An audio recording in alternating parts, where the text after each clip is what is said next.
আগামী 2 বছর 4 বছর 6 বছরের মধ্যে আজকে যারা কলেজ বা ইউনিভার্সিটিতে পড়ছো তোমরা, তারা কিন্তু আগামী 4 বছর 5 বছর কি 6 বছর পর বা মেবি 10 বছর পর একটা সাংঘাতিক রোগে বলা যেতে পারে আক্রান্ত হতে চলেছো তোমরা।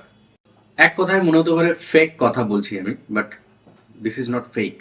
তোমরা যে লাইফস্টাইল আজ বিলং করছো, যে লাইফস্টাইলে বা তোমরা যে জিনিসগুলো ইনটেক করছো, আজকে একটা উদ্দেশ্য নিয়ে আমরা কলেজ বা ইউনিভার্সিটিতে অ্যাডমিশন নিচ্ছি, অনেকগুলো টাকা আমাদের বাড়ির থেকে আমরা ব্যয় করাচ্ছি একটা উদ্দেশ্য নিয়ে। যদি কেউ ব্যাচেলার ডিগ্রি করো তাহলে 3 বছর, যদি কেউ মাস্টার ডিগ্রি করো তাহলে 2 বছর, হোয়াট এভার। তো এই 2 বছর বা 3 বছরের ডিগ্রি করার জন্য আমরা বেসিক্যালি একটা কলেজ বা ইউনিভার্সিটিতে অ্যাডমিশন নিচ্ছি। তো আমাদের উদ্দেশ্য হচ্ছে আমরা একটা ডিগ্রি অর্জন করব এবং সেটাকে কাজে লাগিয়ে কোনো একটা জায়গায় ইন্টারভিউ দিয়ে আমরা একটা জব পাবো। জবটা পাওয়ার পর কি হবে?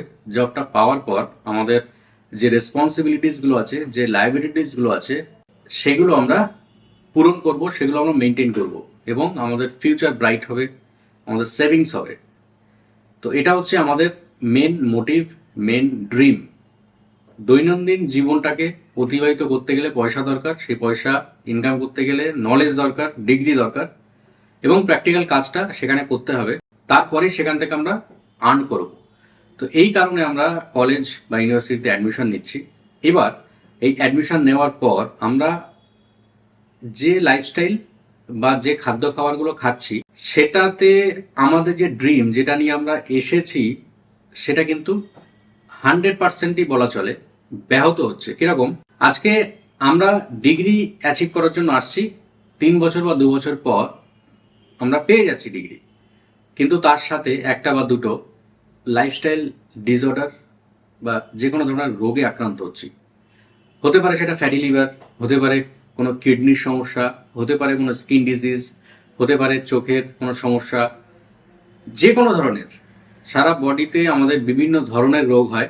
তো আমরা আমাদের খাদ্য খাবার যেগুলো খাচ্ছি, যে ধরনের ফাস্ট ফুড আমরা খাচ্ছি, সেই খাওয়ার কারণে এবার এটা খুব প্র্যাকটিক্যাল যে আমরা ইউনিভার্সিটি বা কলেজে পড়ছি, সেখানে আমরা হয়তো অনেক বাড়ির থেকে, কেউ 100 কিলোমিটার, কেউ 50 কিলোমিটার দূরে যেয়ে সেখানে পড়ছি।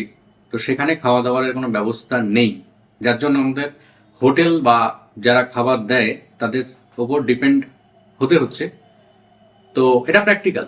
বাট আমরা সারাদিনের মধ্যে ইচ্ছাকৃতভাবে বা সেদিকে ফোকাস সঠিকভাবে না যাওয়ার কারণে আমরা ভুলভাল প্রচুর জিনিস খাচ্ছি, যে আমরা জানছি যে এটা খাওয়া খারাপ, কিন্তু অ্যাকচুয়ালি হচ্ছে কি, আমাদের যে ইন্টেনশন, আমাদের যে মোটিভ, সেটা কিন্তু আমরা যেটা করছি প্রেজেন্ট মুমেন্টে নেই।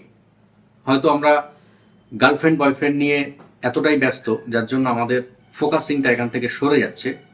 আমরা রেগুলার সন্ধ্যাবেলা ফাস্ট ফুড খাচ্ছি, আমরা বিরিয়ানির দোকানে গিয়ে প্রচুর বিরিয়ানি খাচ্ছি, সপ্তাহে দেখা যাচ্ছে 4 থেকে 5 দিন খাচ্ছি। তো এগুলো হচ্ছে এক ধরনের খাবার যেটা অকেশনালি ইউজ করা উচিত, খাওয়া উচিত, কিন্তু আমরা দৈনন্দিন জীবনে এটাকে নিয়ে ফেলছি, যার একটা সাংঘাতিক সাইড এফেক্ট কিন্তু আমাদের আগামী দিনে হতে চলেছে। আজকে একটা কিডনির পেশেন্ট, একটা ফ্যাটি লিভারের পেশেন্ট, তারা কিন্তু একদিনে হয়নি, দীর্ঘদিন এই জিনিসটা ইনটেক করতে করতে আজকে তারা সেই ধরনের পেশেন্ট হয়েছে।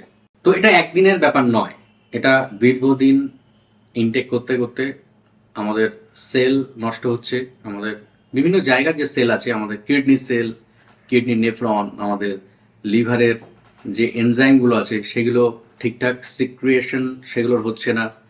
আমাদের পাকস্থলিতে অতিরিক্ত এই ধরনের কোল্ড ড্রিঙ্কস বা ফাস্ট ফুড যাওয়াতে অ্যাসিটিক যে রিফ্লাকশন, সেটা হওয়ার কারণে আমাদের পেটের ভেতরে আলসার হতে পারে, আমাদের ইন্টেস্টাইনের হেলথ খারাপ হতে পারে। তো ওভারঅল এই সব কিছু নিয়ে আমরা কিন্তু সাংঘাতিক বিপদের মুখে আগামী দিনে পড়তে চলেছি। আজকে অন্য কোনো নেশাতে আমরা এগুলো ভুলে যাচ্ছি, বাট এগুলো কিন্তু আমাদের সাফার করতেই হবে। তো যদি সাবধান না হও তাহলে কিন্তু আগামী দিন তোমাদের সাংঘাতিক ভয়ঙ্কর একটা দিন আসতে চলেছে।